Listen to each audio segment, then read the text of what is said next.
Okay, this next one. So the chat was not very happy with Ted Cruz. They were pretty angry about his January 6 comments. Yeah, but he's addressed that. This That's was like one old of news now. many. Everybody knows that.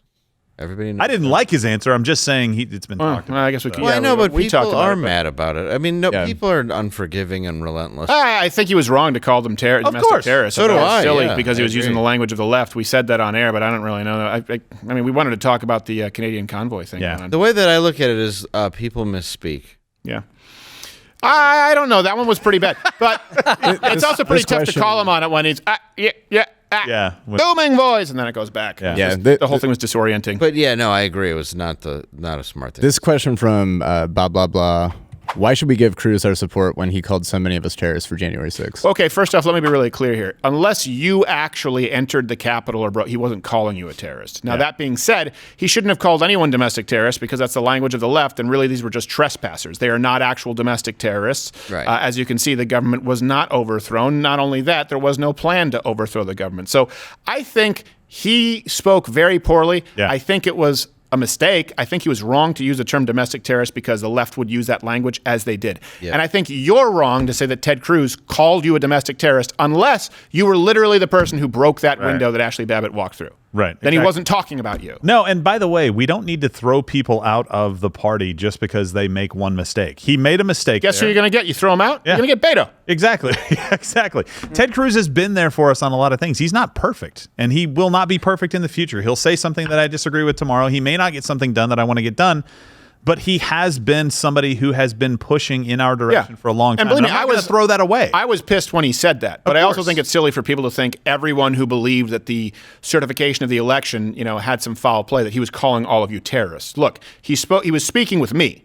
And we're not on YouTube right now, so you know exactly the amount of work that we did post-election, including going to addresses of people who weren't even there, okay? He knows exactly what I'm about, and he certainly doesn't think that I'm a domestic terrorist. So if he doesn't think I am, he certainly doesn't think you are, again, unless you were breaking in a window with your glass breaker. Yeah. And I still don't think you should have called those people domestic terrorists. But I also don't think that we can take that, extrapolate it, and exaggerate it and say, oh, he was calling everybody there at the protest a domestic terrorist, because that's being just as unfair as the media is. Hold these people accountable, but don't hold a grudge. Okay, and that's what it seems like people are doing with that comment right now. And it offended people. I understand that, but we're not in cancel culture on the left. Like, somebody comes out and says something we don't agree with, that's fine. They get a chance to explain it. They get to talk about it. He did. And if you want to vote him out, if you're saying, Fine. I want to get rid of him, you better be the person to provide an alternative. Right. And you better be the person to provide a better alternative and a viable alternative. If you don't, you lose your right to bitch. You can't just say, it's really easy to destroy things. This is my issue with it. It's really easy to tear things down.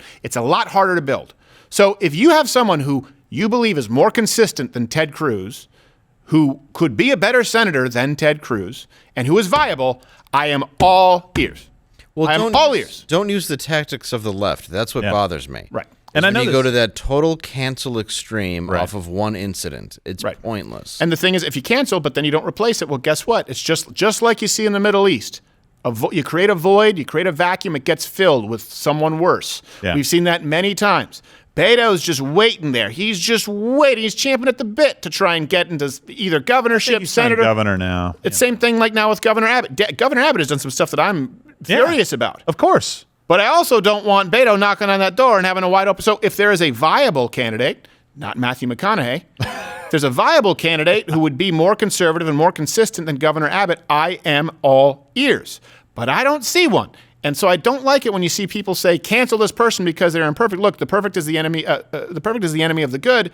And I think that there are egregious sins and errors that are unforgivable. I do believe that. I don't believe that Ted Cruz has committed any of those.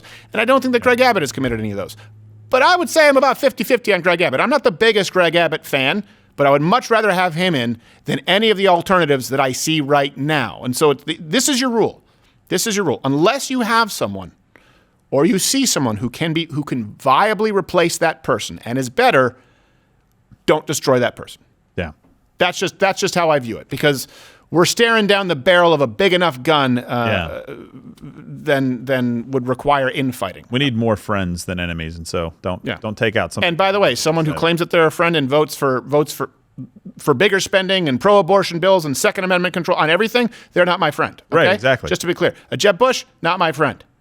I'm trying Mitt to Romney? think. Mitt Romney, not my friend. Romney sucks. Rodney sucks. Trying to think of who else. Who else that we don't like? Chris Christie.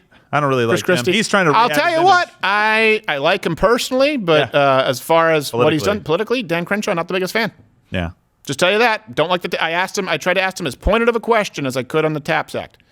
Didn't get the answer that I wanted. It's kind of hard to figure out what he really believes. That's a problem. When I've tried to laser in and make it clear, so that he can answer, so that we know exactly where he lines up. I like some of what he has to say, I guess, but I agree with you. No, so I'm not just saying because someone puts an R next to their name that you support them, but I think Ted Cruz has done a lot more good than bad, and I don't really see anyone who's viable who would replace him, who's better, and I don't have loyalty to anybody. I don't have any loyalty to anybody in the party, period. If there's someone who's better and viable, good. Right. If there is not, and there's no one on the horizon, I'm not ready to destroy someone yet who's still keeping the wolves at bay to some degree. Watch Louder with Crowder live, Monday through Thursday, 10 a.m. Eastern.